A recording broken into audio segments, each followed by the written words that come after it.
a prophet without honor, a king's deadly dance, and a miracle on the waves. Well, what's next? We're going to explore that in Mark chapter 6, 7, and 8 in this video. This is the periodic table of history, and I want to welcome everybody that's out there. This is where we explore history in 4 dimensions. We look at time and geography and try to place interesting characters within this framework.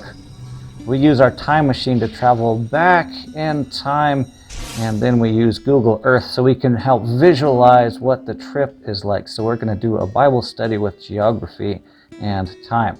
Mainly geography in this one, because we know the approximate time vantage point.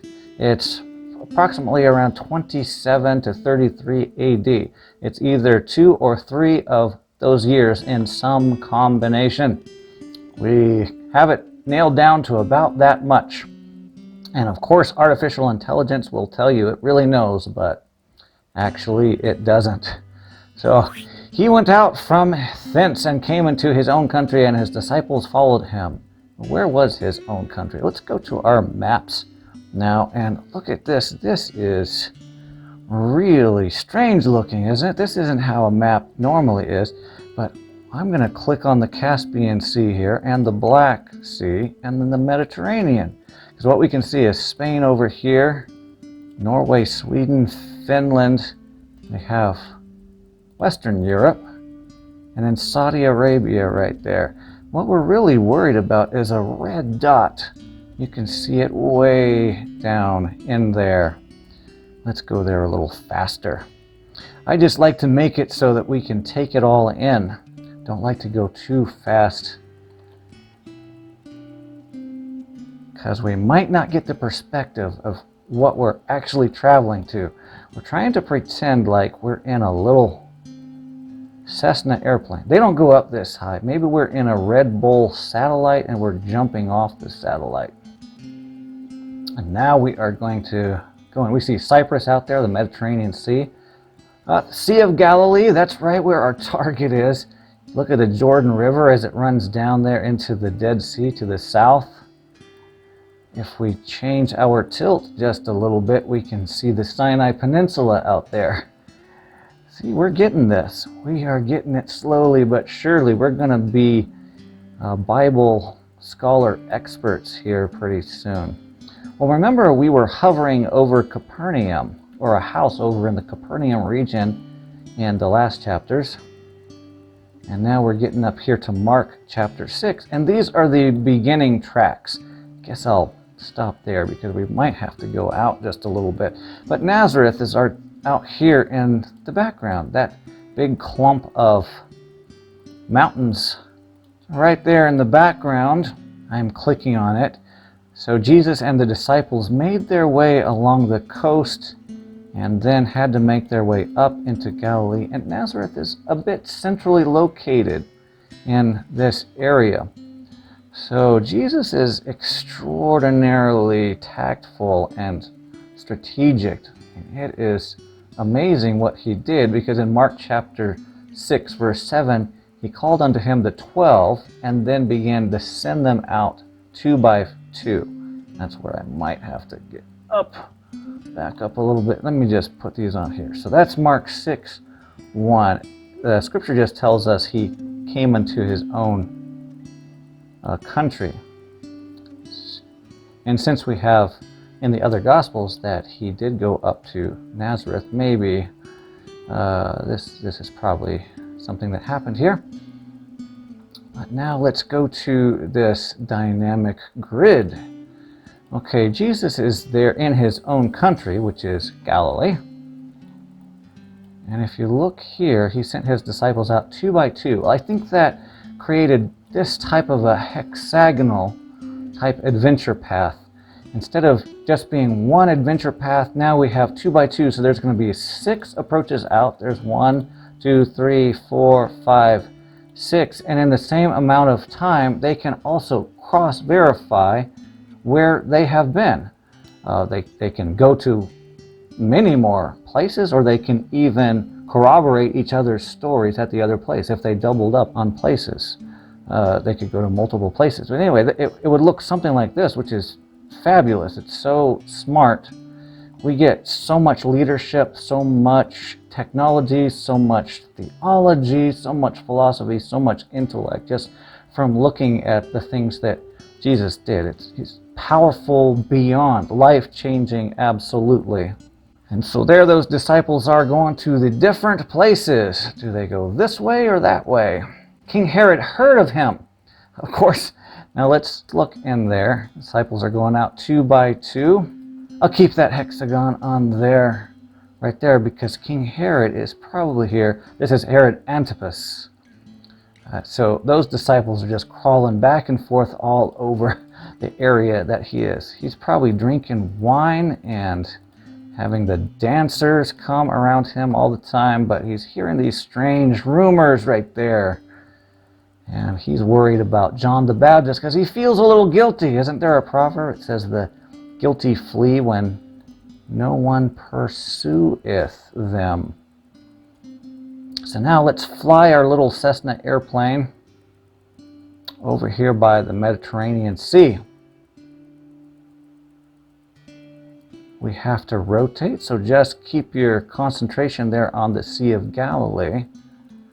I'll stop there for a second. Recover, recover, recover. We're a little closer. So you can see that pile of rocks that they call Nazareth. And then those low spots. Dead Sea way out there, really low. It's so low that it doesn't have any exit ability. And that's why it keeps on being salty. And that's why it's the Dead Sea. You guys knew that, I know. But what we're doing here with all these facts is just tying them into the geography. So let's get back here. Mark 6:32. The disciples departed by a ship, and they went over to desert places. We can take in the view from this altitude. You can see that Philip, the other Herod, is there reigning over this piece. I might as well put those on the screen for a second. Now you see that? Philip's chunk of jurisdiction is right up there. That's Batanea. And then we know of Decapolis. Yeah, see, when I'm at this altitude, it's good to see these things at that higher altitude. There's Decapolis with all those cities. There's 10 cities. And I have the name of them on there. There, you can look at that. But remember, you can pause the video anytime. Yeah, so just keep those in mind, because we are going to be exploring those. So when Jesus came to his own country, now he has to go back to the Dead Sea, so we can logically conclude he was over here on the west side of the Sea of Galilee. And then getting into a ship, they went across, and somehow they were out on the other side. Now, the traditional place for the feeding of the 5,000, let me see if we have something for this. There's a church of the loaves and the fishes out here. Now, I somewhat imagine this event of feeding of the 5,000 being a little bit farther out here, because it says Jesus went out into the desert places, and then they're out farther, and Jesus is worried about the people not even getting back to their city. They might be famished, and now they might have a lot of problems, like people having heart attacks or people starving or something before they even get to their city. So I imagine them a little bit farther out, and I see this wilderness in the background.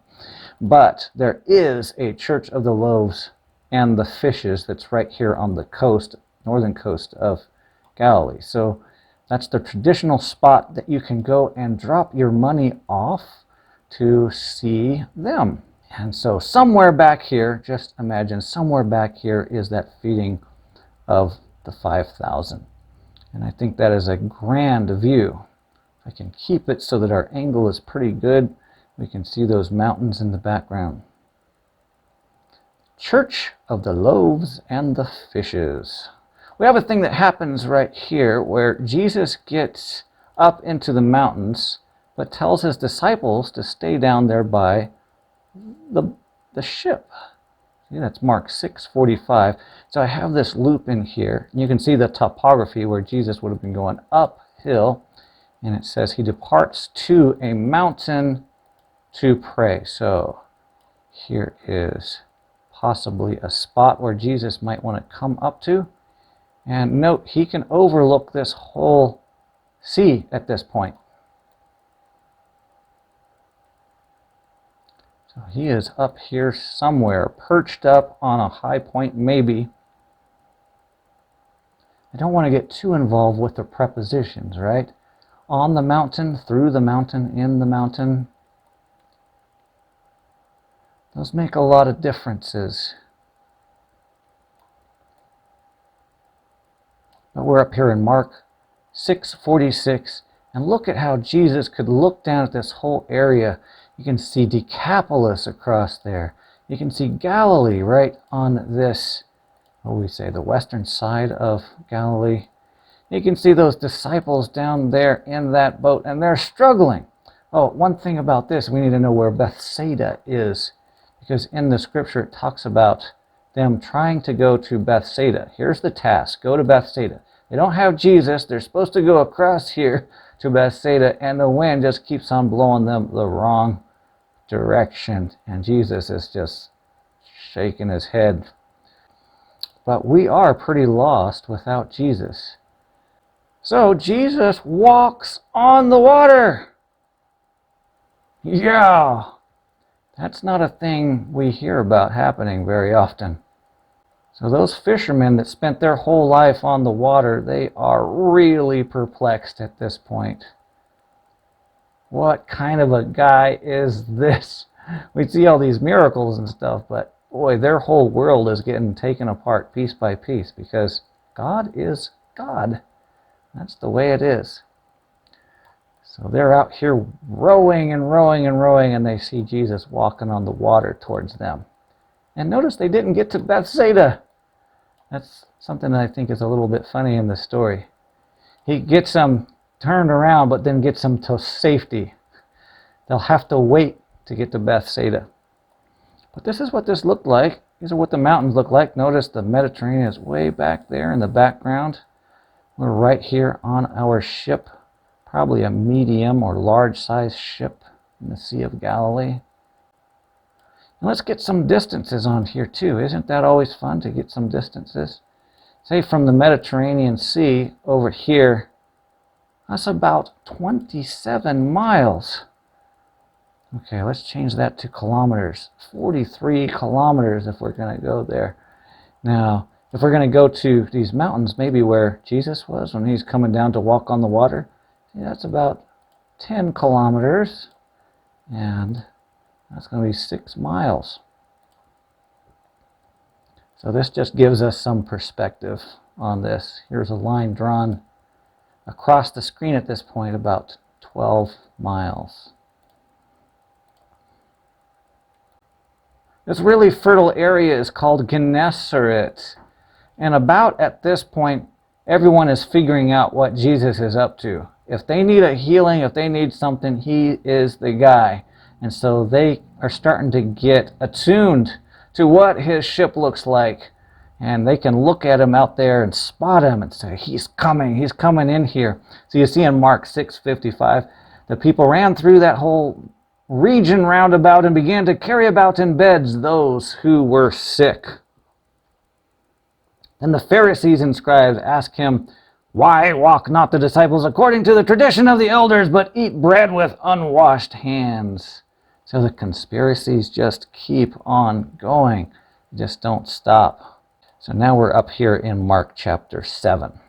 Jesus and the disciples went into a house. We're still not told what that house is, but we do know that Peter, his house is right there. Peter and Andrew, right?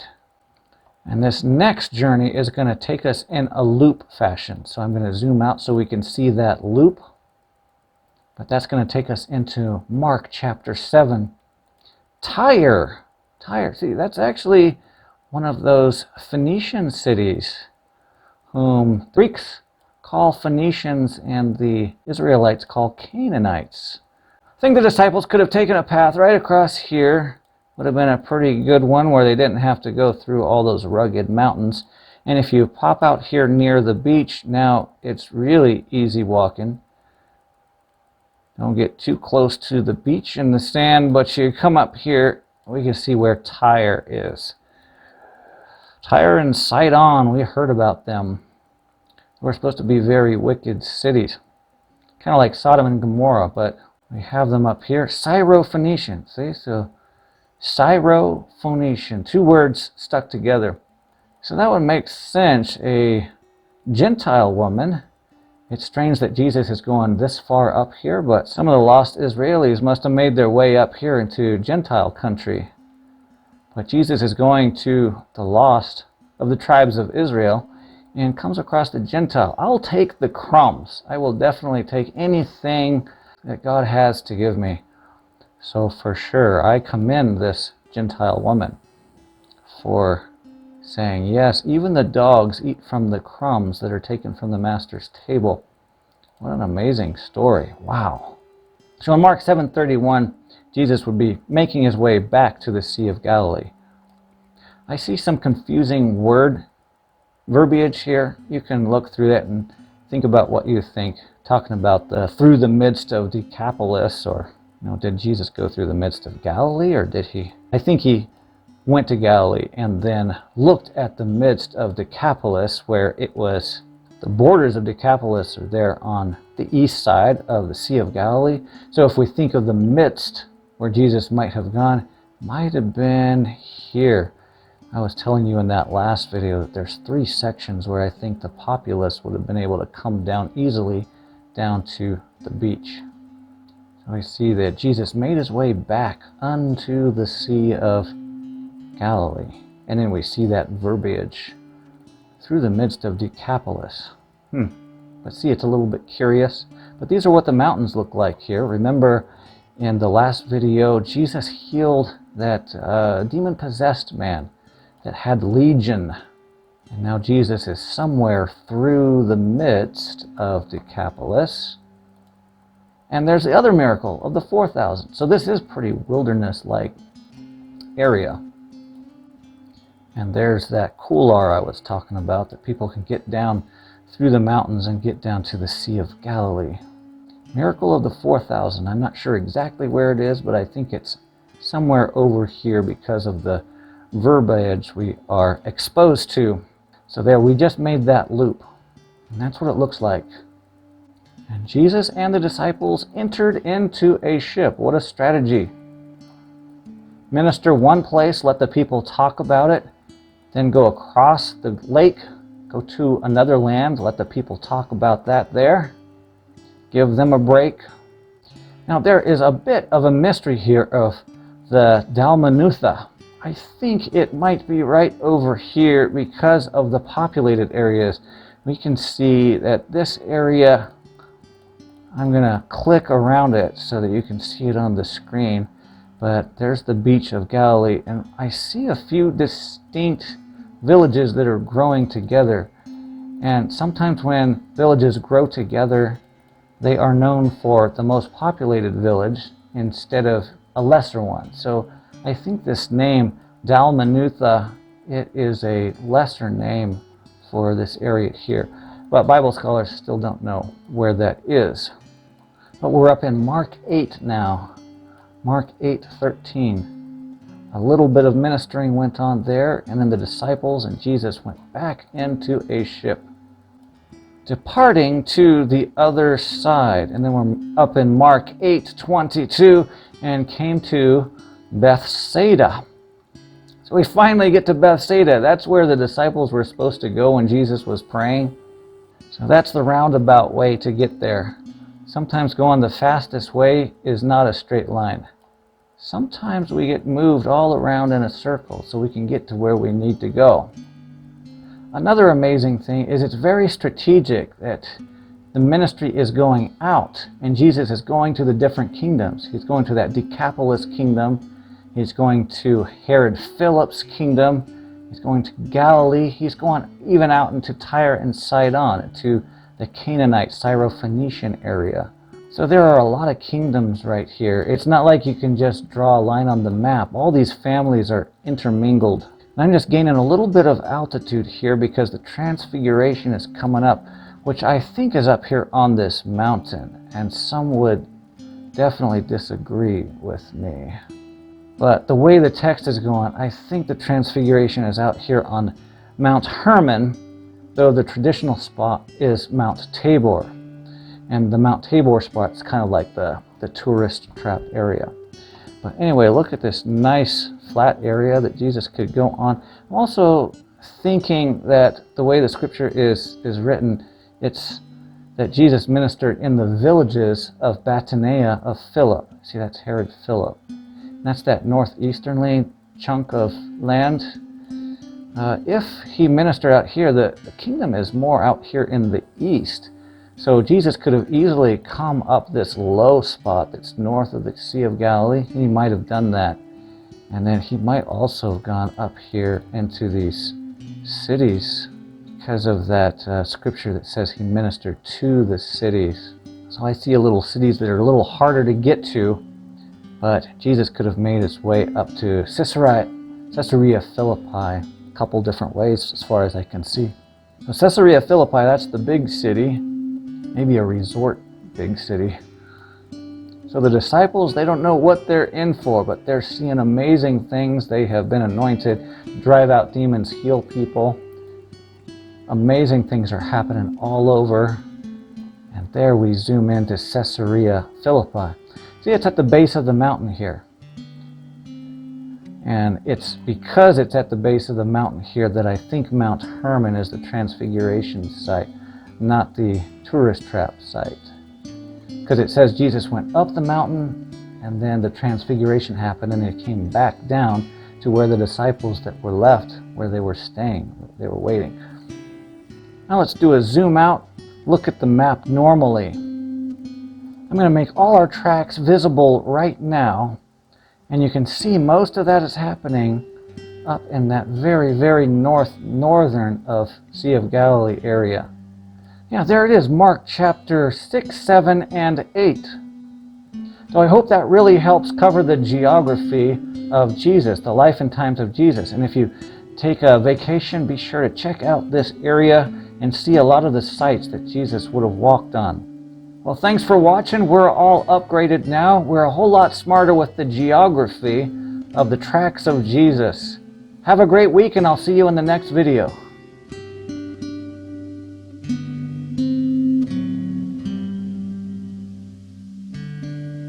Thanks for tuning in to the Periodic Table of History.